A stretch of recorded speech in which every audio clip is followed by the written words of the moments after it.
अचानक ट्रक एक झटका खाकर रुक गया था। आगे बढ़ती सड़क पर सन्नाटा फैल गया था और ट्रक की हेडलाइट्स अब भी उस वीरान काले रास्ते को टटोल रही थी।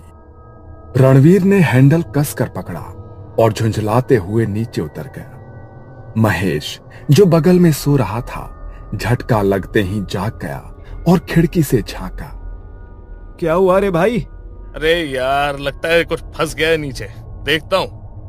रणवीर और उसका साथी महेश दोनों उत्तर भारत के एक ट्रांसपोर्ट कंपनी के लिए ट्रक चलाते थे। लंबी दूरी की रात की ड्यूटी उनका रोज का काम था। उस रात भी वो एक पुराने जंगल वाले रास्ते से गुजर रहे थे जो हरियाणा और राजस्थान की सीमा को जोड़ता था। समय था रात के लगभग 2:30। चारों ओर घना जंगल और बीच में पतली टूटी फूटी सड़क। ट्रक के हेडलाइट्स के अलावा कहीं कोई रोशनी नहीं थी। रणवीर गाड़ी चला रहा था और महेश बगल वाली सीट पर ऊँघ रहा था। अबे, ये कौन सा रास्ता पकड़ लिया है तूने? ये तो बड़ा सुनसान है। अरे ये शॉर्टकट है, जल्दी पहुंच जाएंगे। डर मत, जंगल है, भूत नहीं। लेकिन शायद रणवीर को नहीं पता था कि इस जंगल में सिर्फ पेड़ नहीं रहते थे। अचानक ट्रक से एक अजीब सी घड़घड़ाहट की आवाज हुई और इंजन बंद हो गया। ट्रक वहीं रास्ते के बीचों बीच रुक गया। लो, कर लो बात, अभी सर्विस करवाई थी, ये क्या हो गया? रणवीर नीचे उतरा और बोनट खोलने लगा।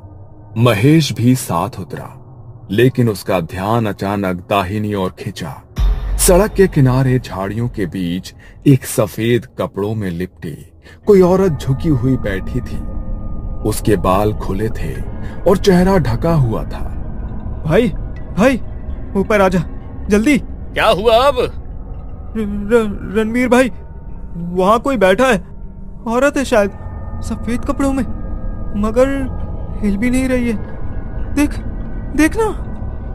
रणवीर ने देखा तो पहले हंसा, लेकिन जब उसने ध्यान से देखा तो वो आकृति बिल्कुल भी हिल नहीं रही थी। अरे, साया लग रहा है, मगर जो भी है उतरना जरूरी है। ट्रक स्टार्ट नहीं होगा तो अटक जाएंगे। महेश डर के मारे सीढ़ियां चढ़कर कैबिन में घुस गया और दरवाजा बंद कर लिया।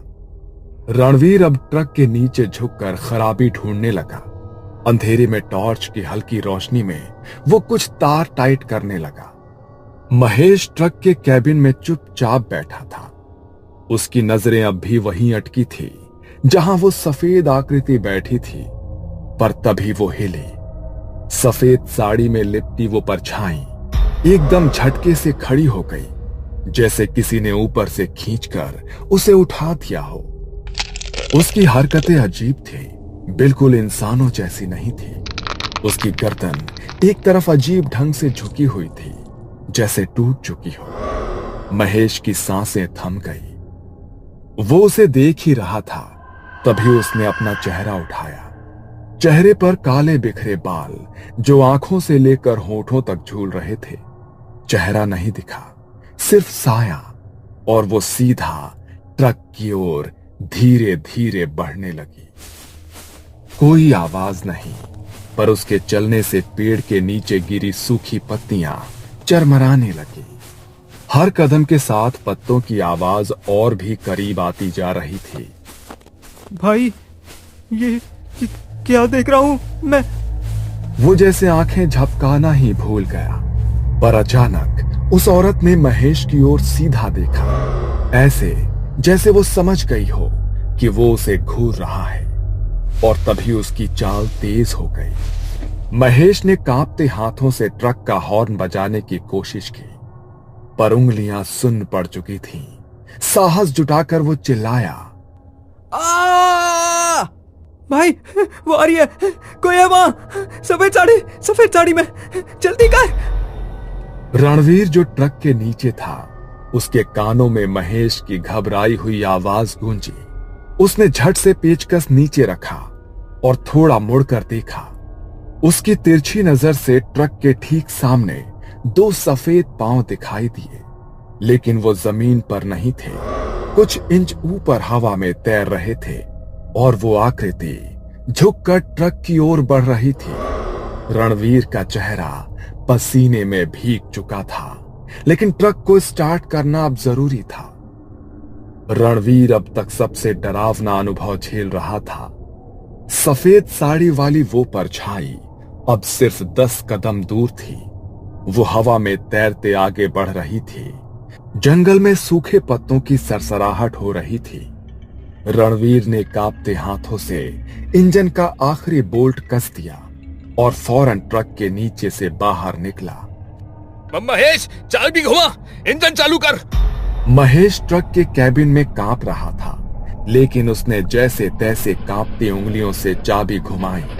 इंजन ने एक झटका खाया और फिर धुआं उड़ाते हुए जोर की आवाज के साथ ट्रक स्टार्ट हो गया।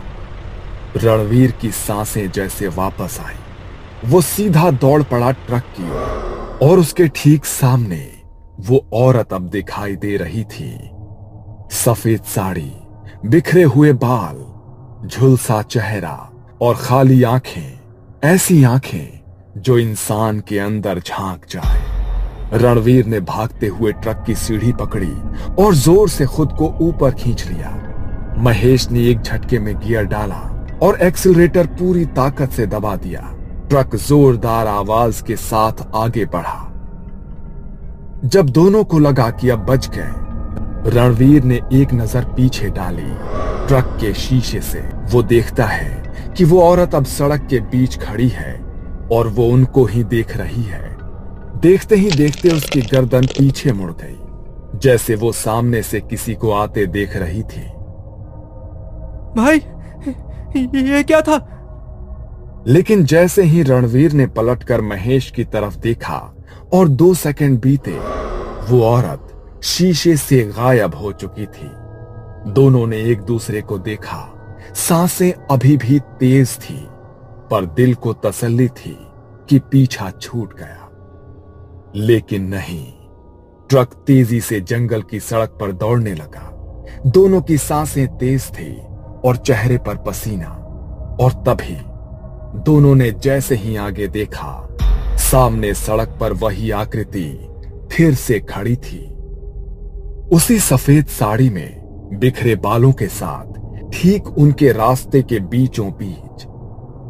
भाई, कहीं ये छलावा तो नहीं है? महेश ने जैसे तैसे गियर बदला और ट्रक आगे बढ़ा। रणवीर ने डर के मारे शीशे से देखना बंद कर दिया, पर सड़क अभी भी वैसी ही लग रही थी, एक सकरी अंधेरे में ढकी, दोनों ओर सूखे पेड़ और हल्की धुंध। हर कुछ समय में वही सारे नजारे वापस आ रहे थे। वही मोड़, वही पेड़ और वही मोड़ पर खड़ी वो औरत। भाई, हम ये रास्ता पार कर चुके थे ना? हाँ, पर ये फिर से कैसे? सड़क बदल नहीं रही थी। उनके मोबाइल में भी कोई सिग्नल नहीं आ रहा था ताकि वो मैप देख सकें। और जैसे ही ट्रक ने अगला मोड़ काटा, वो औरत फिर सामने, वही सफेद साड़ी, वही खुले बाल, लेकिन वो इस बार ट्रक के करीब आ रही थी, तेज तेज। उसके पैर अब हवा में नहीं थे, वो दौड़ रही थी। रणवीर ने झटके से हैंड ब्रेक खींचा और ट्रक को रोक दिया। महेश ने आंखें बंद कर ली। सामने अचानक कुछ नहीं था, चारों तरफ घुप सन्नाटा। फिर कुछ लाल बूंदें फ्रंट ग्लास पर गिरी। दोनों ने देखा, लाल रंग, खून की बूंदें। महेश, तूने भी देखा? ट्रक के ऊपर कुछ चल रहा है। ट्रक की छत पर भारी कदमों की आवाजें। कोई झुककर ट्रक को देख रहा था ऊपर से। रणवीर ने कुछ पल के लिए आंखें बंद की और कुछ बुदबुदाया। ओम नमः शिवाय, ओम नमः शिवाय, ओम नमः शिवाय। महेश भी धीरे धीरे हनुमान चालीसा बोलने लगा। तभी सब शांत। किसी ने मानो छत से छलांग लगाई हो। धप! महेश ने फिर ट्रक चालू किया। ट्रक अब धीरे धीरे आगे बढ़ रहा था। आगे पीछे कुछ दिखाई नहीं दे रहा था, बस वही टूटी सड़कें, वही मुड़े हुए पेड़ और पीछे अंधेरे में कहीं गायब होती वो सफेद साड़ी वाली परछाई। रणवीर और महेश दोनों का चेहरा पीला पड़ चुका था। आंखें नींद से नहीं, डर से लाल थी। भाई, ये जगह हमें छोड़ ही नहीं रही है। ये तो पक्का चला हुआ है। हमें कोई उपाय निकालना पड़ेगा यार, नहीं तो ये रास्ता हमें खा जाएगा। महेश ने गियर बदला। तभी रणवीर को एक पुरानी बात याद आई। उसके ताऊ जी भी ट्रक चलाते थे और उन्होंने एक बार बताया था, अगर कभी रास्ता भटका दे कोई छाया तो ट्रक से नीचे मत उतरना। जहां जगह मिले गाड़ी रोकना और उसमें नीम की सूखी टहनी और सरसों के दाने रखकर जैसे को तैसा कह देना। वो बात उसे अब याद आई और उसी पल उसे ट्रक की हेडलाइट में एक मोड़ पर पुरानी वीरान झोपड़ी जैसी दिखी। रुक, वहीं चल, शायद वहीं से कुछ मिल जाए। महेश डरते डरते ट्रक मोड़ता है और ट्रक उस वीरान झोपड़ी के पास लाकर रोकता है। चारों ओर अजीब सा सन्नाटा, जैसे जंगल भी सांस रोके हो। रणवीर ने जेब से नींबू और हल्दी की एक छोटी थैली निकाली। ट्रक ड्राइवरों के बीच ये आम बात है, वो अक्सर बुरे समय के लिए रखते हैं। महेश वहीं ट्रक के अंदर माला पकड़कर हनुमान चालीसा पढ़ने लगा।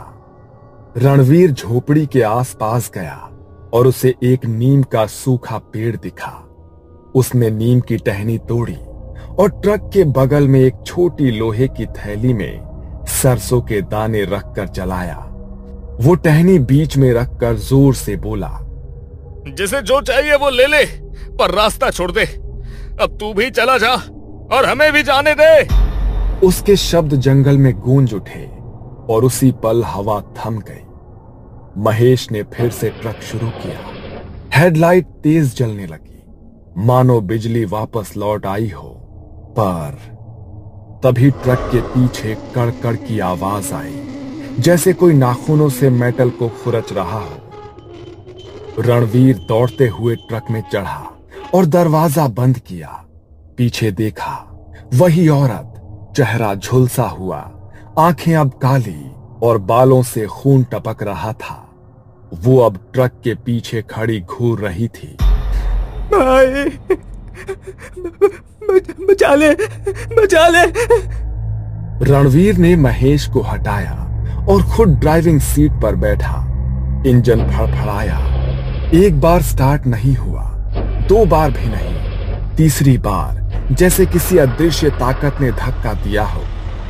ट्रक स्टार्ट हो गया। वो दोनों चिल्लाते हुए, जय बजरंगबली। रणवीर ने क्लच छोड़ा और ट्रक पूरी ताकत से उस झोपड़ी वाले मोड़ से बाहर निकला। पीछे देखा, वो औरत अब उसी जगह खड़ी थी, पर एक जलती हुई आग की रेखा उसे ट्रक के पास आने से रोक रही थी। रणवीर ने थके गले से कहा, चलावा वहीं बंद गया है, कुछ तो सही किया है हमने।